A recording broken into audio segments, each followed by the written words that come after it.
Praise the Lord. Hallelujah. Philippines is a country chosen by God.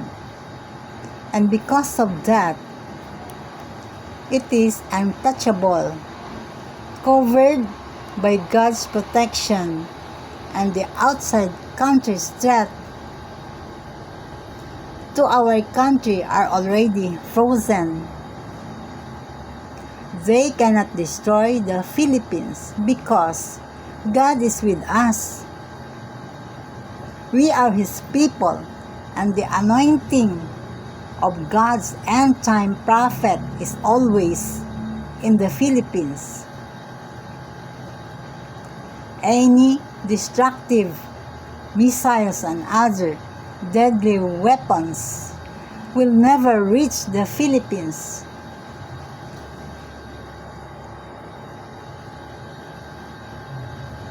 Napag-alaman ko na ang mga bansa na merong US military bases ay titirahin ng Iran.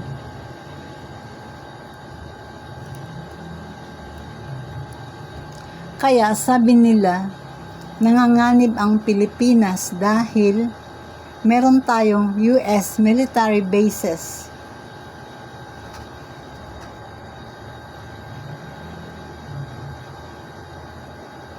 After the rapture pa yan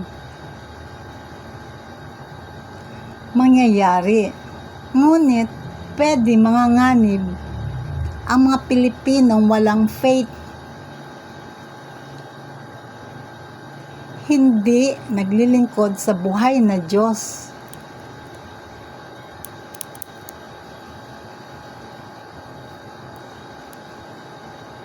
Sila ay naglilingkod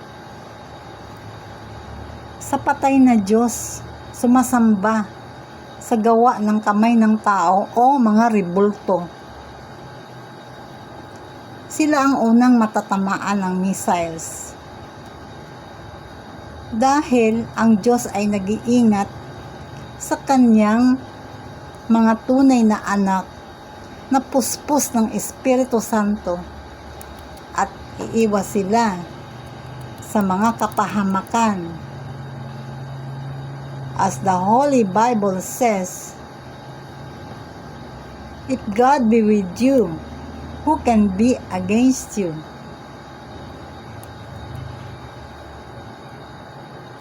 Ang katotohanan ay laganap na ang ebanghelyo ng kaligtasan sa buong Pilipinas at mangyayari din sa buong mundo.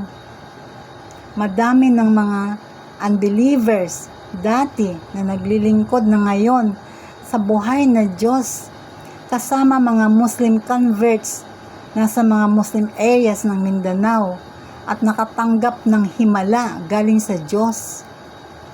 Mga kagalingan ng karamdaman na hindi gumagamit ng gamot, tanging faith lang at pagbabago.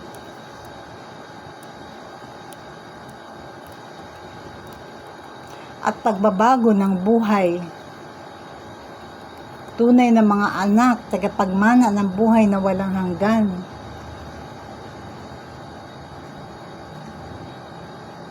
Bago ang pambobomba ng missile sa Pilipinas, kung mangyari man yan, ay magkaroon muna ng rapture o pagdagit ng mga banal. Anytime now, it will happen. Dapat matagal na nangyari ang rapture. Dahil lahat ng signs ng pagbabalik ni Jesus ay nangyari na o kasalukuyang nangyayari.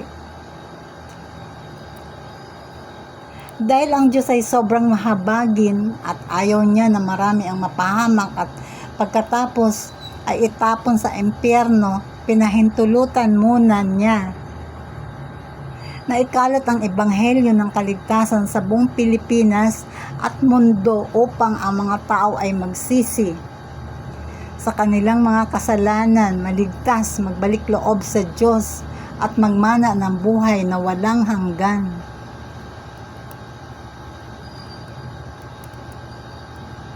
Kaya ang kanyang mga tunay na mga anak ay pinapahayo upang mangaral ng salita ng Diyos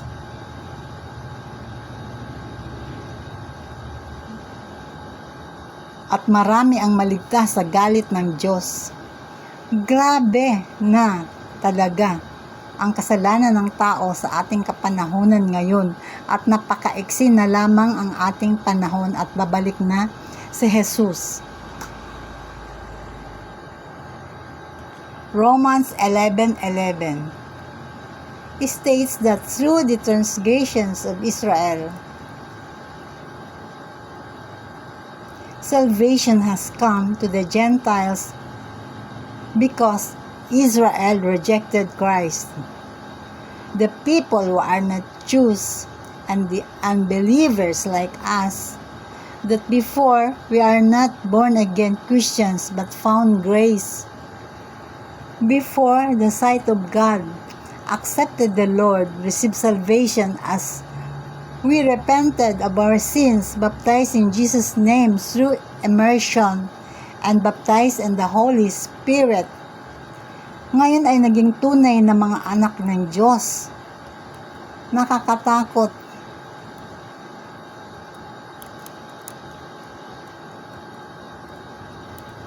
Yes, nakakatakot ang maiwan sa rapture, ang pagdagit ng mga banal.